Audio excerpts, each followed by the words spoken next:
জামায়াতে ইসলামী কোনো ইসলামী দল নয় এবং তারা ইসলামের ক্ষতি করছে। এগুলো আমি পরিস্থিতি এমন হইতে পারে 17 মাস না হয়ে 17 সপ্তাহ না 17 ঘন্টায় একটা পতন ধ্বনি আমাদের সামনে চলে আসতে পারে। রিকশাওয়ালারা জানতে চায়, ভাই ভোট তো দিলাম এক জায়গায়, চলে গেল আর এক জায়গায়, ঘটনা কি? জানতে চায় না চায় না? জানতে চায়। আমরা ভোট দিয়ে আসলাম এক জায়গায়, ভোটের ফল দেখছি যাচ্ছে আর এক জায়গায়। আমরা পরিষ্কার বলতে চাই, এই কথার প্রতিধ্বনি আপনারা কি কোথাও রাস্তায় মিছিল করেছেন এটার জন্য যে সংশোধনের জন্য আমরা রাস্তায় নেমেছি, নাকি সংস্কারের জন্য নেমেছিলাম? আমাদের সন্তানেরা রাস্তায় কি অ্যামেন্ডমেন্ট লিখেছিল নাকি রিফর্ম লিখেছিল? সংস্কারের কাজ চলছে, লিখে রাস্তা আটকে দাঁড়িয়েছিল। রাস্তা আটকে দাঁড়িয়েছিল, কি চলছে? সংস্কার চলছে, অন্য রাস্তা ব্যবহার করেন। সেই সংস্কারকে উধাও করে দেওয়া হচ্ছে কেন? তার মানে আমরা খুব ভালো করে বুঝতে পারি, আবার আমাদেরকে সেই 17 বছরের অন্ধকার বাংলাদেশের দিকে ফিরিয়ে নিয়ে যাওয়ার একটা গভীর চক্রান্ত চলছে। পরিষ্কার মাথায় রাখতে হবে, হেলিকপ্টারে শেখ হাসিনা পালিয়েছেন, কিছু লোক তার দোসররা লুকিয়ে আছেন, কিছু লোক পার্শ্ববর্তী দেশে আশ্রয় নিয়েছেন, তার দোসররা। কিন্তু যেই জেনজিরা, যেই আলফা জেনারেশন যারা বলেছিল বুকের ভিতর অনেক জ্বর, যত পারো গুলি কর, যেই জেনারেশন বলেছিল একটা গুলি করলে একটাই লড়ে, বাকিগুলো লড়ে না, সেই জেনারেশন চলে গেছে না আছে? আমরা নিজেদেরকে নিজের পায়ে যেন কুড়াল না মারি। 5 বছরের জন্য আমাদেরকে জনগণ রায় দিয়েছে, আমরা বিরোধী দলে ভূমিকা পালন করছি। 5 বছরের জন্য আপনাদেরকে জনগণ রায় দিয়েছে, আপনারা ভূমিকা পালন করুন। জনগণের 70% মতামতকে গুরুত্ব দিন, সংস্কারে হাত দিন। সংস্কারের জন্য নতুন একটা প্রেক্ষাপট তৈরি হয়েছিল, সেই সংস্কারই যদি না হয় তাহলে আমার ফ্লাইওভার আর যমুনা সেতু আর আমাদের পদ্মা সেতু করেও কিন্তু ওই সরকার রক্ষা পায় নাই। সুতরাং আমার ফ্যামিলি কার্ড যত না দরকার, তার চেয়ে আজকে মানুষ আওয়াজ তুলেছে তেল পাওয়ার জন্য একটা কার্ড দরকার। আমরা লক্ষ্য করি বর্তমান সময়ে বাংলাদেশে 2024-এর গণ আন্দোলন পরবর্তী নির্বাচন, সেই নির্বাচনে একসাথে জাতীয় ভোট হয়েছে, একসাথে গণভোট হয়েছে। জাতীয় ভোটের ফলাফলের মাধ্যমে ওনারা 49% রায় পেয়েছেন একটি দল। একই সাথে এই দেশের মানুষ হায়ের পক্ষে গণভোটে 69% ভোট দিয়েছেন হায়ের পক্ষে। এখন এই 49% ভোটকে তারা স্বীকৃতি দিলেও 69% ভোটকে তারা এখন ল্যাপস করে এটাকে তারা জাতি থেকে ভুলিয়ে দিতে চাচ্ছেন। আচ্ছা, আমরা জিজ্ঞেস করতে চাই, একই দিনে দুটো ভোটের একটা অংশকে যদি কেউ মেনে আর একটা অংশকে অস্বীকার করেন, তাহলে বুঝতে হবে ওই অংশকে অস্বীকারের মধ্য দিয়ে আপনারা আগামী দিনে 69% জনশক্তিকে চ্যালেঞ্জ করছেন এবং তাদের মুখোমুখি হয়তো আপনাদেরকে হতে হবে।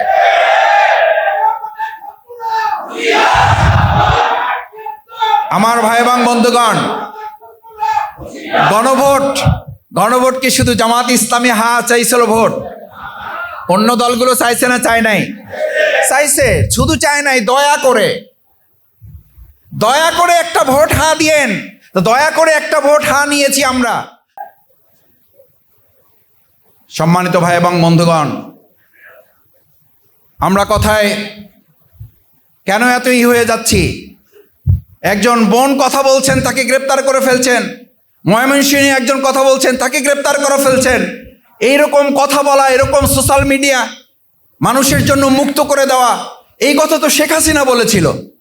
তো ফ্যাসিস্ট হাসিনা এই বক্তব্য দিয়েছিল যে আমার 2024 সালের 5ই আগস্ট পতন হয়েছে অনেক পরে, আগে আমার পতন হয়েছে সামাজিক যোগাযোগ মাধ্যমে, যেখানে আমাকে তারা পতন ঘটিয়েছে। আজকে আমরাও যদি কেউ এই সোশ্যাল মিডিয়ার বাকছন্দিতলতা যদি আমরা বন্ধ করি, তাহলে মনে করতে হবে আবার ওরকম ফ্যাসিস্ট হাসিনার পতনের জন্য আমাদেরকে অপেক্ষা করতে হবে। সম্মানিত নাগরিক বৃন্দ, আজকে আমাদের এই প্রিয় মাতৃভূমি বাংলাদেশ, এই বাংলাদেশটাকে আমরা সবাই মিলে বাংলাদেশ, সবার আগে বাংলাদেশ, সবাই মিলে যদি বাংলাদেশ হবে, তাহলে সবাই মিলে বাংলাদেশ হলে আমরা সবাই মিলতে পারছি না কেন? সবার আগে যদি বাংলাদেশ হবে, তাহলে সবার আগে বাংলাদেশকে আমরা রাখতে পারছি না কেন? সবার আগে বাংলাদেশকে আমরা প্রায়োরিটি দিতে পারছি না কেন? অগ্রাধিকার দিতে পারছি না কেন? আমাদের সংস্কার আমরা ভুলে যাচ্ছি কেন? আমরা সংস্কারকে এখন সংশোধনের মধ্যে ফেলে দিচ্ছি কেন? অথচ 31 দফা, যে 31 দফার মাধ্যমে জনগণের কাছে আমাদের বাংলাদেশের বর্তমান সরকারি দল বিএনপি মানুষের কাছে ভোট চেয়েছিল, সেই 31 দফার 1 নম্বর কি? সংস্কারের ভিত্তিতে তারা এই দেশটাকে এগিয়ে নিয়ে যাবে। অথচ সেই সংস্কার শব্দটাই তারা এখন আর শুনতে নারাজ। বলেছে সংস্কার বলে কিছু নাই, যা আছে সংশোধন। আমাদেরকে এবার রাজপথে নামতে হবে, কারণ এবার রাজপথে আমরা নামবো ব্যর্থ হওয়ার জন্য না, অর্ধেক সফল হওয়ার জন্য না, সম্পূর্ণভাবে সফল হওয়ার জন্যই আমরা এবার রাজপথে নামবো। গণ আন্দোলনের বিকল্প ছাড়া এই সরকার কোনোভাবেই এই সংস্কারের অধ্যাদেশ, এই সংস্কারের প্রতিশ্রুতিগুলো বাস্তবায়ন করবে না।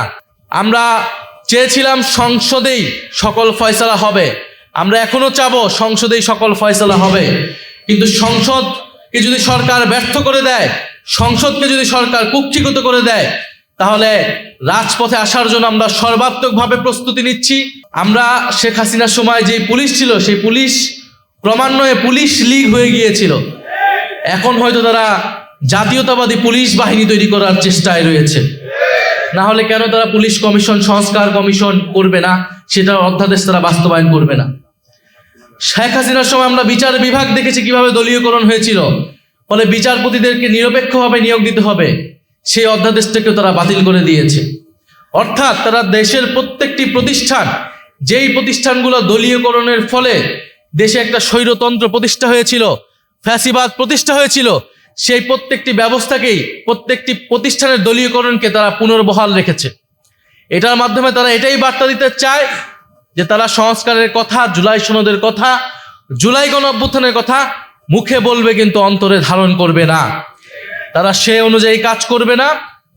ফলে বৈষম্যহীন বাংলাদেশ, সংস্কারের বাংলাদেশের পথে আমাদেরকে আবার ঐক্যবদ্ধ হতে হচ্ছে। আমরা আপনাদের প্রতি কৃতজ্ঞতা জানাই, ধন্যবাদ জানাই। আপনারা অলরেডি মাঠে নেমেছেন, আপনারা অলরেডি কথা বলছেন। ঢাকা বিশ্ববিদ্যালয়ে আমাদের কিছু ভাইয়েরা অনশন করেছে দীর্ঘ কয়েক ঘন্টা এই গণভোটের গণরায়কে বাস্তবায়ন করার জন্য। আমরা 72 ঘন্টা তারা যারা অনশন করেছে তাদের প্রতি কৃতজ্ঞতা জানাই। আমরা আশা করেছিলাম যে সরকার দল সেখানে যে উপস্থিত হবে, তাদেরকে আশ্বস্ত করবে, কিন্তু আমরা দেখেছি তারা যায়নি। আমরা তাদেরকে ধিক্কার জানাই, যারা সংবিধান সংস্কার পরিষদের শপথ নিল না, যারা এই অধ্যাদেশগুলোকে বাতিল করে দিল। এখন আজকে করণীয় ঠিক করার জন্য এই মত বিনিময় সভার আয়োজন ছিল। আমার মনে হয় করণীয় আমরা ঠিক করতে পেরেছি কিনা? যে গণ অভ্যুত্থানের হয়তো 2024 থেকে আমরা 2026 এসে পড়েছি। আর কিছু কয়েক মাস পরে হয়তো 2 বছর বর্ষপূর্তি হবে। কিন্তু গণ অভ্যুত্থানের এতগুলো সময় পরেও, এতদিন পরেও আমরা সবাই এক জায়গাতে আছি।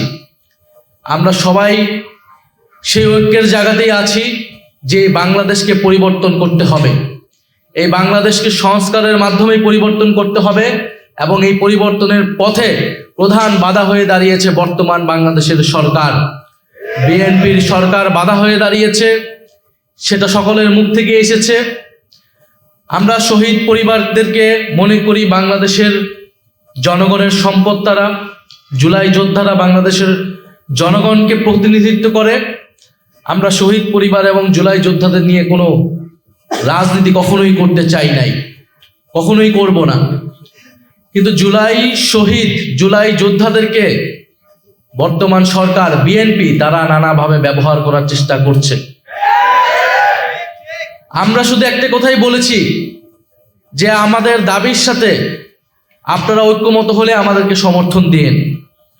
আমরা বলেছি বাংলাদেশে গণতন্ত্র প্রতিষ্ঠা হতে হবে, কথা বলার স্বাধীনতা থাকতে হবে, বৈষম্য দূর করতে হবে, আধিপত্যবাদ থেকে মুক্ত করে বাংলাদেশকে স্বাধীন এবং সার্বভৌম রাষ্ট্র হিসেবে আত্মপ্রকাশ করতে হবে, বাংলাদেশের অর্থনীতির উন্নয়ন করতে হবে, দুর্নীতি এবং লুটপাটের বিচার করতে হবে।